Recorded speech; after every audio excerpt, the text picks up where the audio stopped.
आजकल ना ये गर्लफ्रेंड बॉयफ्रेंड ना एक ठो ट्रेंड चल गया, अजब हाल है भाई साहब। एक बात हम आपसे कहना चाहते हैं, मेरे पैसे से अगर आप मोबाइल खरीद लीजिएगा तो अल्टीमेटली इकोनॉमिक्स के हिसाब से उस मोबाइल पर अधिकार किसका होगा? मेरा होगा, क्योंकि पैसा मेरा है। तो आप सोचिए, आप बाप के पैसा से अगर लड़की पटाएंगे तो लड़की किसकी होगी? इकोनॉमिक्स के हिसाब से बाप के लिए। तो लड़कियों को भी कहते हैं कि भाई ऐसा लड़का को मत वैल्यू दो जो बाप की कमाई पे तुमको घुमा रहा है, और लड़कों भी कहते हैं जागो, अगर बहुत शौक है ना गर्लफ्रेंड बनाने का तो अपने पैर पे खड़े हो जाओ। जिस दिन पैर पर खड़े होगे ना उस दिन समझ में आएगा ये सब चीज़ें फालतू चीज़ें होती है। कई लड़के बेचारे का दिल टूट जाता है, उनका शरीर एम्बुलेंस की तरह हो गया है, घायल दिल लेके घूम रहे हैं। अरे फालतू ये सब चीज़ें। जीवन में किसी के लिए आंसू मत बहाइएगा, वो आपके आंसुओं के काबिल नहीं होगा, और जो आपके आंसुओं के काबिल होगा वो कभी आपको रोने नहीं देगा। दिल टूट गया, गोली मारो यार, प्यार 24 कैरेट का था आपका, उसी की औकात नहीं थी जो खरीद सके। और हस्बैंड वाइफ में भाई साहब, हमारे जितने दोस्तों की शादी हुई है ना वो सब परेशान रहते हैं हस्बैंड वाइफ में। इन दोनों में केवल एक खराबी है, दोनों अपने आप को सुप्रीम कोर्ट समझता है। हमारे भाई साहब, आप मिलजुल के रहिए। अभी क्या है कि आप जितने भी स्टूडेंट हैं आप सबका जॉब लगेगा, अपने से सब शादी ब्याह सबकी होगी भाई, आपका परिवार खुश रहे। लेकिन आप देखिए, शादीशुदा इंसान हमेशा परेशान रहता है, ये दोनों हमेशा झगड़ते रहते हैं। समस्या क्या है?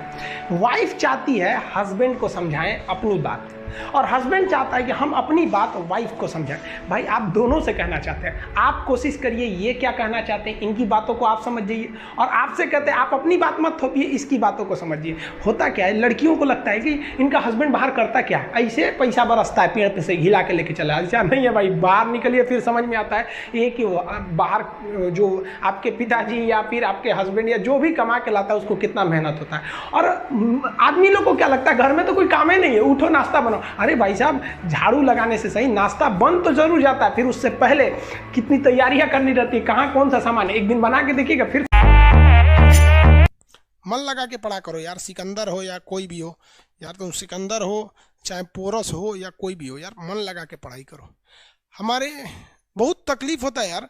हमारे साथ के कुछ लड़के थे जो हमारे साथ पढ़े थे 7-8 में, आज देखते हैं कोई होटल खोला हुआ है, उसके दुकान पे कोई जाता है, ए 4 गो समोसा दो, बेचारा समोसा दे रहा है।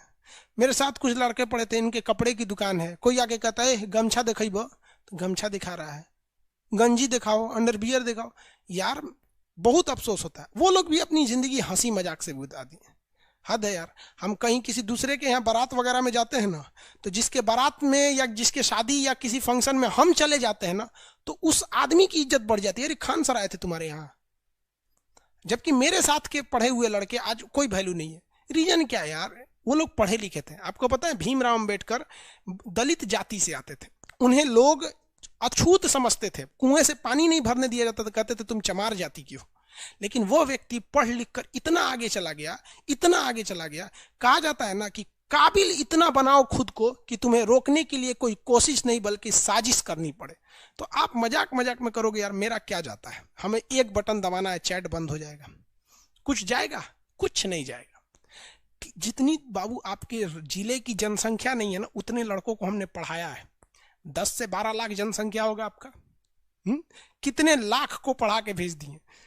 कोई अपनी नौकरी पे है तो अपने लिए है, बेरोजगार है तो अपने लिए, हमारे लिए क्या है? आप बेरोजगार रहेंगे कोई फर्क नहीं है, रोजगार लग जाएगा तो 1 किलो मिठाई लेके आएंगे, इससे ज्यादा कुछ नहीं लेके आएंगे।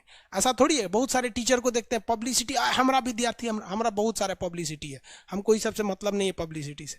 हम बस ये चाहते हैं कि आप अपने माँ बाप का सपना पूरा कर लीजिए, कि बुढ़ापे में माँ बाप आपके पैसे पे पैसा उड़ाएं। जिस तरह माँ बाप कैसे कहते हैं बहुत पैसा उड़ा रहा है, उस दिन आप अपने माँ बाप को बोलिए मम्मी पापा बहुत पैसा खर्चा कर देते हैं, फिर कहिए कोई बात नहीं खर्चा करिए, आप ही लोगों ने तो पढ़ाया है। नहीं पढ़ेंगे तो कुछ नहीं होगा।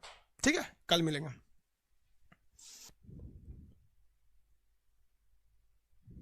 एगो कह रहा है कि सर आप बहुत अच्छा पढ़ाते हैं, हम पटना में भी रह के। लड्डू भाई, पटना में रहकर भी आपसे नहीं पढ़ पाए। बगलोलवा कहाँ था रे तू पटना में? हाँ 18 नवंबर का क्लास दे देंगे। Love you from Junagadh. भाई बिहार से भी लव यू सब लोग को।